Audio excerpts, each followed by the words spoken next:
about half of the homes went into a mandate situation over a month ago. So most of the homes now are dealing with that very well. We're working with a handful of homes, primarily in some rural areas where there are staffing issues in general. And that's one of the reasons that we have our program to bring so many more PSWs. We're training 16,000 of them and more nurses on. But we're working with those individual homes now.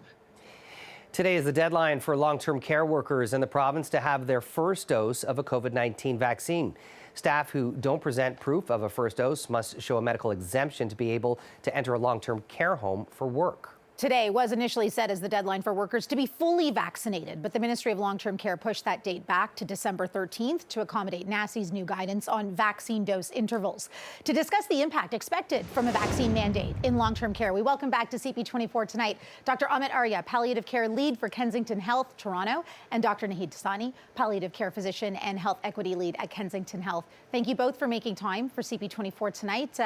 Dr. Arya, what are your thoughts as we enter this day? The news is covering it. It's a deadline that we knew was coming. What do you think the impact will be? So firstly, I wanted to say that I actually do commend the minister for having the courage to introduce this vaccine mandate in long-term care when we know that we need it across all of healthcare, but at least the minister has done it for long-term care, where some of some of our most vulnerable people live, older adults and people with disabilities, and we're seeing the results of that. It's actually great news, where over 95% of health workers in long-term care are fully vaccinated at this time. And the other thing is that at a time where across the province cases are actually rising, especially in schools, and we're seeing a lot of concern about a fifth wave. Long-term care, which, as we know undoubtedly previously had a lot of the suffering and death associated with COVID-19, has been quite spared. We haven't had a death in long-term care since October 20th, and we only have 3 cases across the province. Vaccine mandates work, and we need to bring in vaccine mandates not just in long-term care, but across all of healthcare. Dr. Dosani, should families have any concerns about any staffing shortages or, quality of care for their loved ones as this deadline, starts to loom right around the corner? Absolutely. Conversations about our staffing situation are important. People deserve high quality of care, and they deserve the kind of care that people really deserve in all of healthcare, particularly when dealing with frailty and people who are dealing with multiple medical illnesses.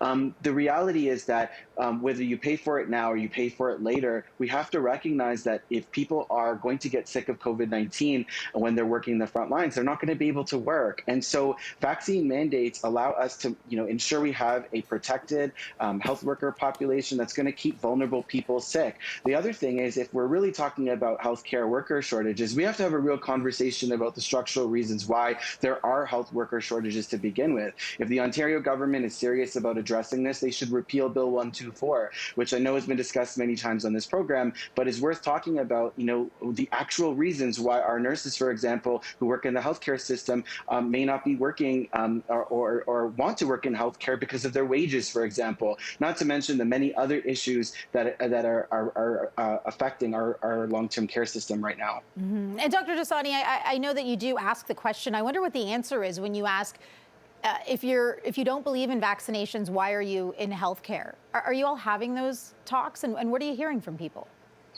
There's definitely an existential conversation that we're having in healthcare circles.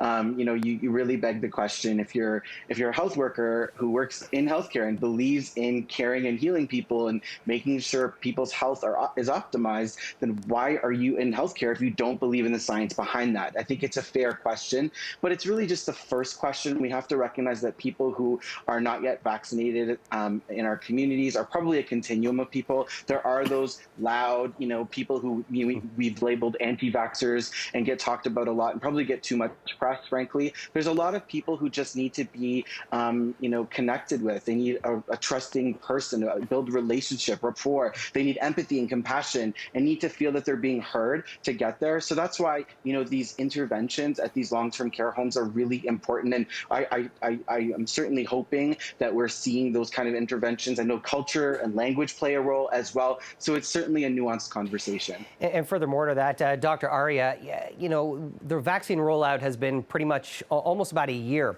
And I'm sure many people can appreciate that at the beginning, many healthcare workers or anyone in general might have had those concerns. But what do you tell a healthcare worker almost a year into the vaccination, campaign, who is still on the fence, who has yet to get their first dose?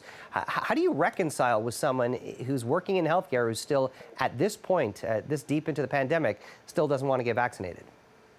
So I think it's many of the reasons that my colleague Dr. Dosani has already spoken about. We know that people have a variety of concerns, but one thing I want to tell you and I wanted to emphasize and expand on is really the nature of precarious work in long-term care.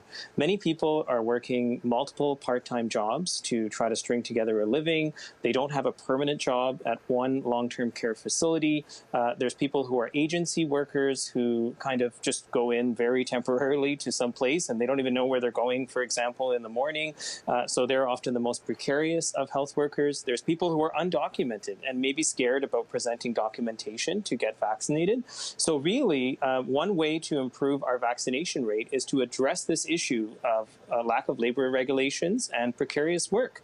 I mean, to be honest, many people that I've spoken to working in long-term care directly have kind of said, well, this is not a good job anyways, and I'm so burnt out, I'm so stretched, and I don't have, this is actually something where I'm not paid enough so I can, pay my rent or, my grocery bills. So why bother? Right? And that really shows us that if we treat frontline health workers in long-term care and in other sectors with dignity and respect by addressing their conditions of work, because we know labor is a determinant of health, we will also improve vaccine uptake. Mm-hmm. And all of that you described, Dr. Arya, impacts the people in those long-term care homes and their families who were picking up and trying to help their loved ones who were in those homes throughout all of these waves.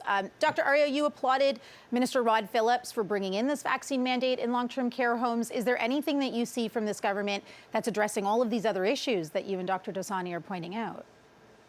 Yeah, well, absolutely. We know that, vaccinations are simply to address COVID-19. And let's be honest, our long-term care system was in a deep crisis far before COVID-19, a decades-long crisis.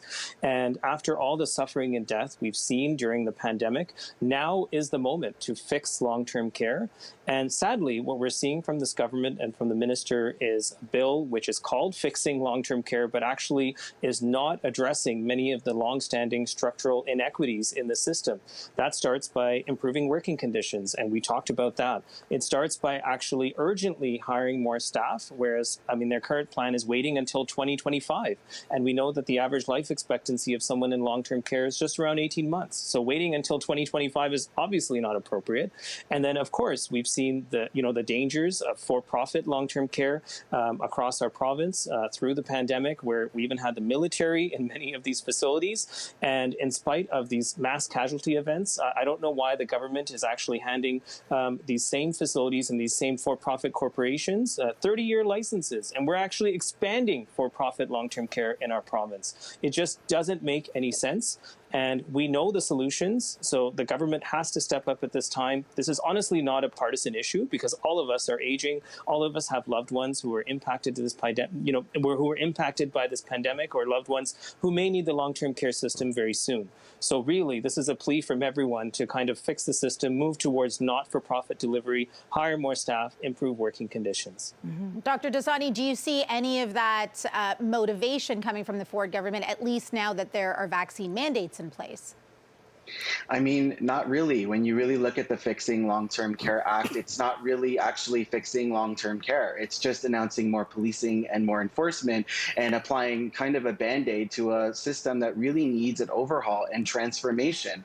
Vaccine mandates really should have been announced much earlier in the pandemic. And while I'm glad we're here and we obviously have the evidence to show that they work, we still don't have vaccine mandates across the healthcare system. And this has huge ramifications. So really, if the Ontario government is serious about transforming long-term care, they'll actually fix long-term care by addressing the structural issues that we've talked about here tonight. And if they care about supporting the health of all Ontarians, they'll actually mandate vaccines for all health workers too. Mm-hmm. Well, we will continue to follow that conversation. Dr. Dosani and Dr. Arya, thank you both for making time for CP24 tonight. Thanks so much. Have a good night. Thank you.